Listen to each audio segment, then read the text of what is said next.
বন্ধুরা আজকে তোমাদের সামনে একটা সায়েন্সের ম্যাজিক তুলে ধরবো। তোমরা বোর্ডে দেখতেই পাচ্ছ যে জলের ওপরে বরফ ভাসছে, সেটা আমরা প্র্যাকটিক্যাল করে দেখাবো। দেখো এই হচ্ছে আমাদের গ্লাস, আমি এখানে জল ঢাললাম, এবারে আমি এর উপরে বরফ দেব। আমি দেখব যে বরফটা কিন্তু জলের ওপর ভাসছে। বরফকে কঠিন পদার্থ বলে মনে হয়, বরফটা ভারী বলে মনে হয়, কিন্তু বরফ জলের ওপরে ভাসবে, তরলের ওপরে ভাসবে কী করে দেখো। জুম করো ক্যামেরাম্যান, জুম করো, দেখো ভাসছে। ভালো করে জুম করে দেখাও যে জলের ওপরে বরফ ভাসছে। কঠিন পদার্থ বলে মনে হচ্ছে, ভারী বলে মনে হয় সাধারণত, কিন্তু জলের ওপরে বেটা ভাসছে। দেখো আরেকটা ফেললাম, দেখো জলের ওপর কিন্তু ভাসছে। ভালো করে জুম করে দেখাও কেন হচ্ছে, তার পুরো ডিটেলস আমরা থিওরি জানি ক্লাসের মধ্যে, এবং সেখান থেকে কী কী প্রশ্ন দিয়েছে সেগুলো চলো আমরা দেখে নিই। আমরা দেখলাম জলের ওপরে বরফ কিন্তু ভাসছে, তো এর কারণ কি? এর কারণ অনুসন্ধান করতে গেলে এর একেবারে গোড়ায় চলে যেতে হবে, যেটাকে আমরা বলি জলের ব্যতিক্রান্ত প্রসারণ। একটু সময় নিয়ে এই কনসেপ্টটা জেনে নাও, একেবারে জলের দরে ফলের রস হয়ে যাবে, এবং এখান থেকে পরীক্ষায় প্রশ্ন দিয়েছে। দেখো জলের ব্যতিক্রান্ত প্রসারণ ব্যাপারটা কি? আমরা জানি নর্মাল তরল পদার্থের ক্ষেত্রে যদি তাপমাত্রা বাড়ে, যদি তাপমাত্রা বৃদ্ধি পায়, তাহলে পারে এর আয়তন কিন্তু বৃদ্ধি পায়। আয়তন হচ্ছে বৃদ্ধি পায় বা প্রসারণ হয়, তাপমাত্রা বাড়লে আয়তন বাড়ে। কিন্তু জলের ক্ষেত্রে কি হয়? জলের ক্ষেত্রে একটু ব্যতিক্রম হয়। এখানে 0 থেকে 4 ডিগ্রি সেলসিয়াস পর্যন্ত, 0 ডিগ্রি সেলসিয়াস থেকে 4 ডিগ্রি সেলসিয়াস পর্যন্ত জলের ক্ষেত্রে তাপমাত্রা বাড়ছে, 0 থেকে 1-এ যাচ্ছে, সেখানে আয়তন কিন্তু বাড়ছে না, আয়তন হচ্ছে কমছে। 1 থেকে 2-এ গেল, আয়তন বাড়বে না, কমবে। আবার 2 থেকে 3-এ গেল, 3 থেকে 4-এ গেল, এরকমভাবে 4 ডিগ্রি সেলসিয়াস পর্যন্ত জলের আয়তন হ্রাস পায়। এটাই হচ্ছে জলের ব্যতিক্রান্ত প্রসারণের নিয়ম। বলে স্যার প্রসারণ, এখানে তো বললেন আয়তন কমছে। এবার তুমি এটাকে উল্টো করে দেখো, 4 ডিগ্রি সেলসিয়াসের পরে গিয়ে আবার যেমনকে তেমন হয়ে যায়। 4 ডিগ্রি সেলসিয়াসের পরে যত তাপমাত্রা বাড়ে আয়তন তত বাড়তে থাকে, কিন্তু এই 0 থেকে 4 ডিগ্রি পর্যন্ত এখানে টেম্পারেচার বাড়ছে, আয়তন কমছে।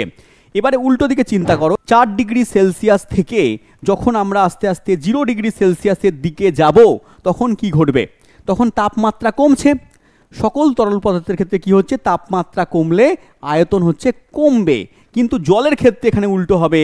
4 ডিগ্রি সেলসিয়াস থেকে যখন আমরা 3-এ যাব, 2-এ যাব, 1-এ যাব, 0-তে যাব, তাপমাত্রা এখানে কমছে, কিন্তু আয়তন এখানে বেড়ে যাবে। তাপমাত্রা কমছে, আয়তন কমার কথা, জলের ক্ষেত্রে আয়তন তখন কিন্তু বৃদ্ধি পাবে।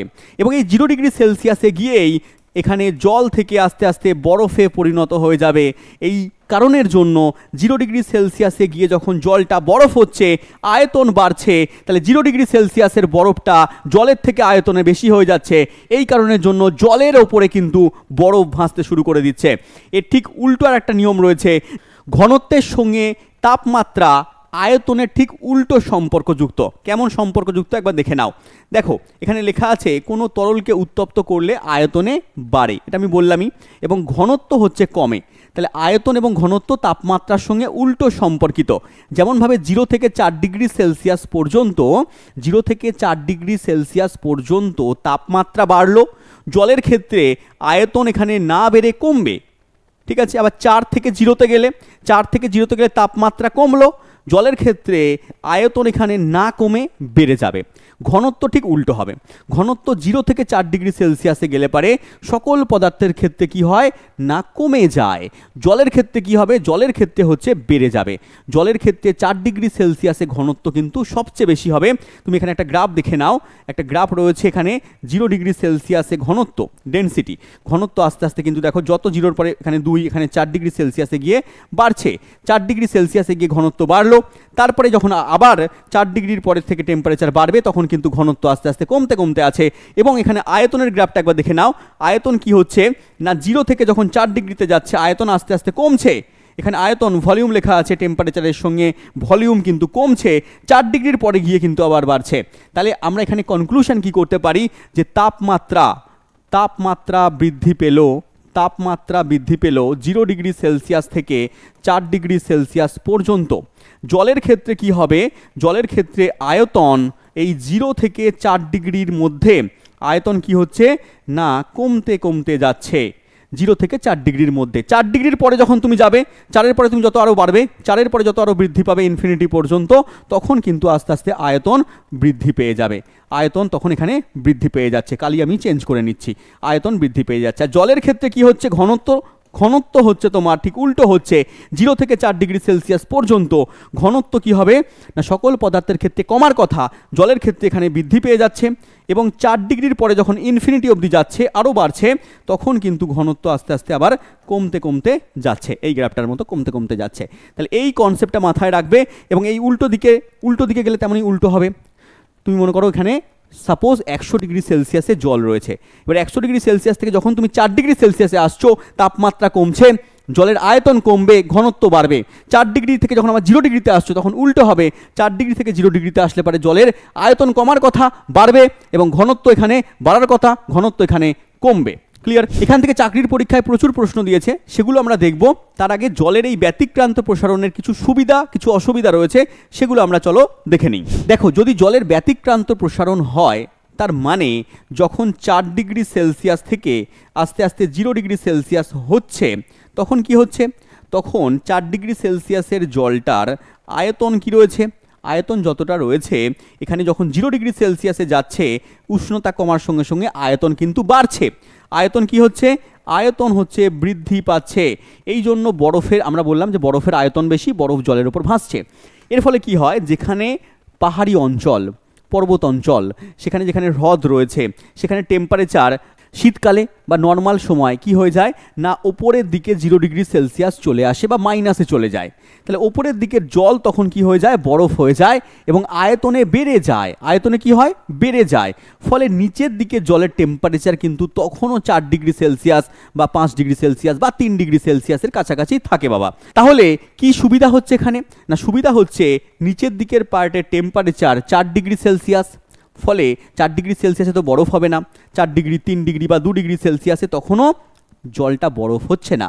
ফলে হ্রদ অঞ্চলে বা পাহাড়ি অঞ্চলে যেখানে জলজ জীব, জলজ উদ্ভিদ, প্রাণীগুলো বসবাস করছে, তারা মারা যাচ্ছে না। কারণ এখানে জলটা বরফে পরিণত হচ্ছে, আয়তনে বেড়ে যাচ্ছে।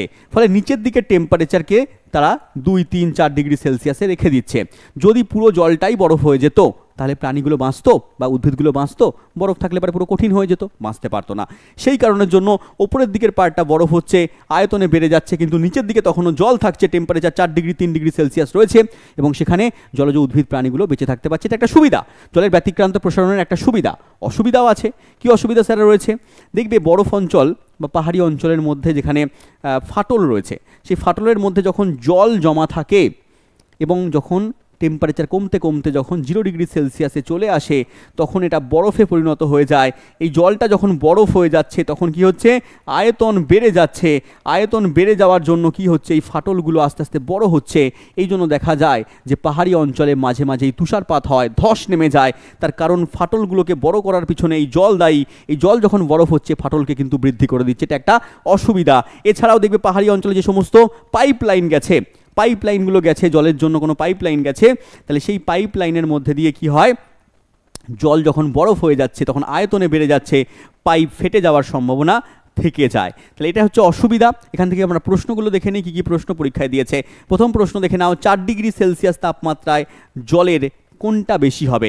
4 ডিগ্রি সেলসিয়াস, 0 থেকে 4 ডিগ্রি সেলসিয়াসে যখন তুমি যাবে, তাহলে 4 ডিগ্রি সেলসিয়াসে গেলে তখন তোমার আয়তন না বেড়ে কমে যাবে। তাহলে আয়তন কমে যাবে, ঘনত্ব হচ্ছে উল্টো, ঘনত্ব হচ্ছে বেড়ে যাবে। অপশান এ আমার সঠিক উত্তর হয়ে যাবে। ঘনত্ব সবচেয়ে বেশি আর আয়তন সবচেয়ে কম হয়ে যাবে 4 ডিগ্রি সেলসিয়াসে। 4 ডিগ্রির পরে গিয়ে যেমনকে তেমন চলবে। নেক্সট কোশ্চেন, জল বরফে পরিণত হলে আয়তন কি হয়? একটু আগেই বললাম যে আয়তন, জলের ক্ষেত্রে টেম্পারেচার বাড়লে আয়তন কমে যাবে। তাহলে আয়তন হচ্ছে কমে যাবে, অপশান বি আমাদের এখানে সঠিক উত্তর। নেক্সট প্রশ্ন দিয়েছে এখানে, শীতের দেশের লোকের জল বরফ হওয়া সত্ত্বেও জলচর প্রাণীরা বেঁচে থাকে কেন? কারণ জলচর প্রাণীরা বেঁচে থাকে তার কারণ জলের নিচে বা বরফের নিচে সেই জলটা জলই থাকে, বরফ হতে পারে না। অপশান হচ্ছে লেকের নিচের জল বরফ হয় না। একদম সঠিক উত্তর অপশান এ, লেকের নিচের জল হচ্ছে বরফ হতে পারে না। নেক্সট কোশ্চেন, শীতের দেশে বরফাবৃত লেকের নিচের জলের তাপমাত্রা কত? নিচের দিকে জলের তাপমাত্রা কত হবে বললাম? 4 ডিগ্রি, 3 ডিগ্রি এরকমভাবে রয়েছে। তাহলে মাইনাসে হবে না বাবা, এখানে 4 ডিগ্রি হবে। এখানে +4 ডিগ্রি সেলসিয়াস যদি থাকে, তাহলে +4 ডিগ্রি সেলসিয়াস নিচের দিকে জলের টেম্পারেচার। ক্লিয়ার? নেক্সট কোশ্চেনে চলে এসো। জলের তাপমাত্রা 10 ডিগ্রি থেকে কমিয়ে 0 ডিগ্রি সেলসিয়াস করলে কি ঘটবে? কনসেপচুয়াল প্রশ্ন, ভালো করে বুঝবে। মনে করো 10 ডিগ্রি সেলসিয়াস রয়েছে, এই 10 ডিগ্রি সেলসিয়াস থেকে তুমি 0 ডিগ্রি সেলসিয়াসে নিয়ে আসছো, মাঝখানে একটা 4 ডিগ্রি সেলসিয়াস পড়বে। তাহলে এই 10 থেকে 4-এ যখন যাচ্ছি আমরা, টেম্পারেচার কমছে, ব্যাটার আয়তন হচ্ছে কমবে, জলের আয়তন কি হচ্ছে? কমবে। তাহলে 10 থেকে যখন আমরা 4-এ নিয়ে এলাম, 4 পর্যন্ত টেম্পারেচার কমছে, আয়তন কমছে জলের ক্ষেত্রে। কিন্তু জলের ক্ষেত্রে 4 ডিগ্রি থেকে যখন 0 ডিগ্রি সেলসিয়াসে আসবে, আমি এখানে লিখলাম 4 ডিগ্রি থেকে যখন 0 ডিগ্রি সেলসিয়াসে আসবে, তখন কিন্তু জলের ব্যতিক্রান্ত প্রসারণ ঘটবে, আয়তন তখন বেড়ে যাবে। তাহলে প্রথমে কি হচ্ছে? আয়তন কমছে, পরে হচ্ছে আয়তন বাড়ছে। তাহলে প্রথমে আয়তন কি হবে? প্রথমে আয়তন হ্রাস পাবে, অপশান বি, তারপরে আয়তন বৃদ্ধি পাবে, অপশান বি আমাদের সঠিক উত্তর। নেক্সট কোশ্চেন চলে এসো।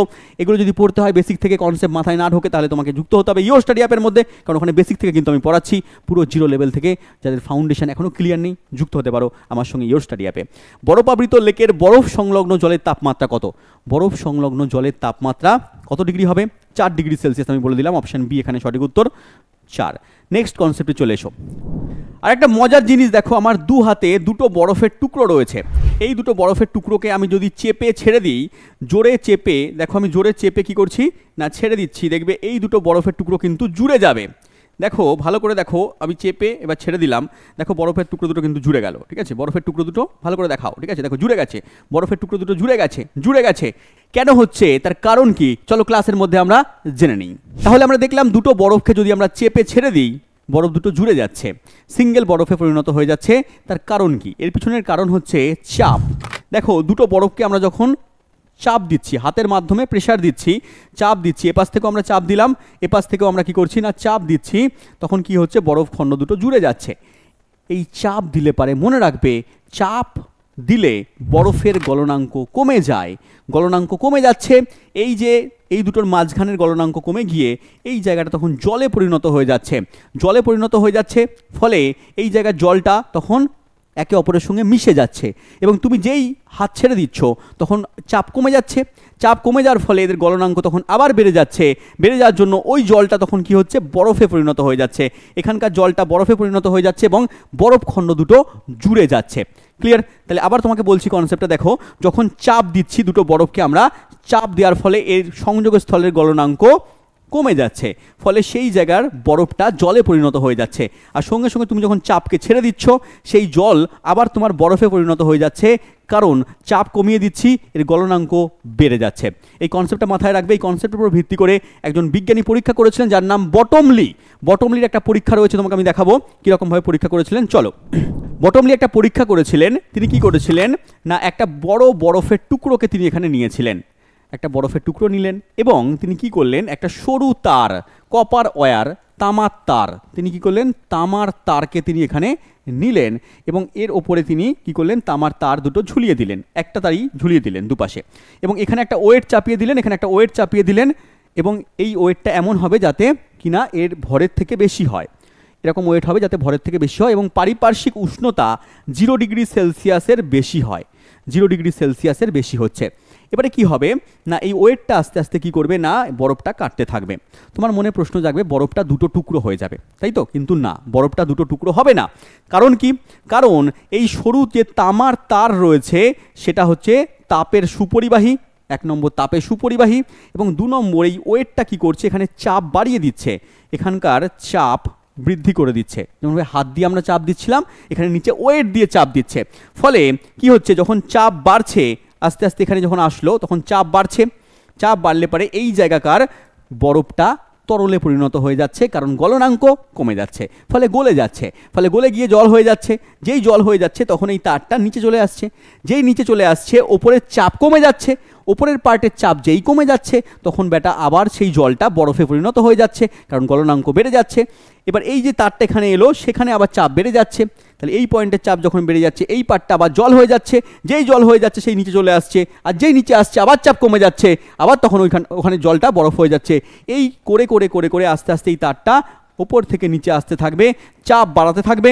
প্রথমে চাপ বাড়াবে, চাপ বাড়িয়ে বরফটাকে জল করবে, নিচের দিকে আসবে, ওপরের চাপ কমে যাবে, ওটা আবার বরফ হয়ে যাবে। এখানে আমরা মানে শেষ পর্যায়ে আমরা দেখব যে পুরো তারটা নিচে চলে আসবে, এই পয়েন্টে চলে আসবে, এবং এই বরফটা পুরো বরফের টুকরোই থেকে যাবে। এটাই হচ্ছে বটমলির পরীক্ষা। মনে রাখতে হবে এটা চাপের ওপর নির্ভর করছে। চাপ গলনাঙ্কের সঙ্গে কি হচ্ছে না, চাপের সঙ্গে গলনাঙ্ক, চাপ বাড়লে গলনাঙ্ক কমছে এবং চাপ যদি কমিয়ে দাও গলনাঙ্ক বাড়ছে। এই কনসেপ্ট ওপর ভিত্তি করে হচ্ছে। এবং পারিপার্শ্বিক টেম্পারেচার 0 ডিগ্রি সেলসিয়াসের ওপরে রাখতে হবে, এটা মনে রাখবে। এবং এটা হচ্ছে তোমার সরু তামার তার বা অন্য কোনো ধাতুর সরু তারকে নিতে হবে, এটাও তোমরা মনে রাখবে। চলো কি কি প্রশ্ন পরীক্ষায় দিয়েছে আমরা একবার দেখে নেই। দেখো প্রথম প্রশ্ন এখানে দিয়েছে আরআরবি এনটিপিসিতে আসা প্রশ্ন। বলেছে চাপ প্রয়োগে বরফ গলানো এবং চাপ কমিয়ে পুনরায় বরফে পরিণত করার পদ্ধতিকে কি বলা হয়? আচ্ছা, এই পদ্ধতির নাম তোমরা মনে রাখবে পুনঃশীলীভবন। কি নাম বাবা? পুনঃশীলীভবন, এটা তোমরা মনে রাখবে। নেক্সট কোশ্চেনে চলে এসো। বলেছে কিছু পরিমাণ কুচি বরফ চেপে ছেড়ে দিলে জুড়ে যাচ্ছে, এর কারণ কি? এর কারণে হচ্ছে চাপের প্রথমে আমরা বৃদ্ধি করলাম, তারপরে হ্রাস করলাম। তাহলে চাপের বৃদ্ধি তারপরে হ্রাস, অপশন বি করে দেবে না, চাপের হ্রাস বৃদ্ধি করে দেবে না। প্রথমে আমরা চাপকে বাড়িয়েছি, গলনাঙ্ককে কমিয়েছি, তারপরে চাপকে আমরা ছেড়ে দিয়েছি, আবার বরফ হয়ে গেছে। নেক্সট কোশ্চেন চলে এসো। বলেছে চাপ বৃদ্ধিতে জলের গলনাঙ্ক কি হয়? চাপ বৃদ্ধিতে জলের গলনাঙ্ক, জলের হবে না এটা বাবা, জল গলে না, বরফ গলে। তাহলে এখানে হতো কোশ্চেনে বরফের গলনাঙ্ক কত হয়? চাপ যদি আমরা বৃদ্ধি করে দিই বরফের গলনাঙ্ক কিন্তু কমে যায়। অপশান বি কিন্তু আমাদের এখানে সঠিক উত্তর। নেক্সট প্রশ্নে চলে এসো। বলেছে বটমলির পরীক্ষার সময় পারিপার্শ্বিক বায়ুর উষ্ণতা হওয়া দরকার কত? যখন বটমলি পরীক্ষা করেছিলেন আমি একটু আগেই বললাম যে পারিপার্শ্বিক বায়ুর উষ্ণতা 0 ডিগ্রি সেলসিয়াসের বেশি থাকতে হবে, সবসময় 0 ডিগ্রি সেলসিয়াসের বেশি থাকতে হবে, নাহলে পরীক্ষা কিন্তু করা যাবে না। তোমরা বাড়িতে এটা করতে পারো, বাড়িতে এই পরীক্ষাটা তোমরা নিজেরাও করে দেখতে পারো। নেক্সট কোশ্চেন দেওয়া আছে 2 খণ্ড বরফকে চেপে ধরলে 1 খণ্ডে বরফে পরিণত হয়। এটা আমি করে দেখালাম, নিজেরাও করতে পারো। 1 খণ্ডে বরফে পরিণত হচ্ছে তার কারণ চাপে তাপ শক্তির উদ্ভব হয় না, চাপে তাপ শক্তি শোষিত হয় না, চাপ বাড়ালে বরফের গলনাঙ্ক হ্রাস পায়, একদম সঠিক উত্তর। এখানে দিয়েছে চাপ বাড়ালে গলনাঙ্ক বৃদ্ধি পায় না, তা অপশান সি আমাদের এখানে কিন্তু সঠিক উত্তর হয়ে গেল। নেক্সট কোশ্চেন চলে এসো। স্থির চাপে বিশুদ্ধ কেলাসাকার পদার্থের কি হয়? যেগুলো বিশুদ্ধ কেলাসাকার পদার্থ, যেখানে চাপকে স্থির রাখা হয়, যেমন বরফ, বরফের ক্ষেত্রে বা অন্যান্য যে সমস্ত কঠিন পদার্থ রয়েছে তাদের ক্ষেত্রে গলনাঙ্ক এবং হিমাঙ্ক সমান হয়ে যায়, একই থাকে। মনে করো জল, জলের হচ্ছে তোমার হিমাঙ্ক হয়, কারণ জলটা তরল পদার্থ, ওর হিমাঙ্ক হয়, ও হচ্ছে হিম হবে, কঠিন পদার্থ হবে। আর বরফের ক্ষেত্রে গলনাঙ্ক হয়, কারণ বরফ হচ্ছে কঠিন পদার্থ, ও একটা জল হবে, গলবে, গলনাঙ্ক হবে। তাহলে কঠিন পদার্থের গলনাঙ্ক হয় আর তরল পদার্থের হিমাঙ্ক হয়, এই দুটো সমান হয় স্থির চাপ থাকলে। যেমন বরফের গলনাঙ্ক যদি বলো, তাহলে বরফের গলনাঙ্ক কত হচ্ছে বাবা না 0 ডিগ্রি সেলসিয়াস। আর তুমি যদি জলের হিমাঙ্কের কথা বলো, তাহলে জলের হিমাঙ্ক কত হচ্ছে বাবা 0 ডিগ্রি সেলসিয়াস। ক্লিয়ার? বিস্তারিত জানতে গেলে তোমাকে কনসেপ্ট সহকারে পড়তে হবে, আর আমার কাছে পড়তে হলে ইওর স্টাডি অ্যাপের মধ্যে যুক্ত হতে হবে। একটা কোশ্চেন তোমার জন্য আমি HW দিলাম, জলের ব্যতিক্রান্ত প্রসারণ দেখা যায় কত থেকে কত টেম্পারেচারের মধ্যে বা কত টেম্পারেচারে? তুমি কমেন্টের মধ্যে আমাকে অ্যান্সার দেবে। দেখা হচ্ছে আমাদের পরের ক্লাসে, ততক্ষণ ভালো থেকো। Thank you, Jai Hind.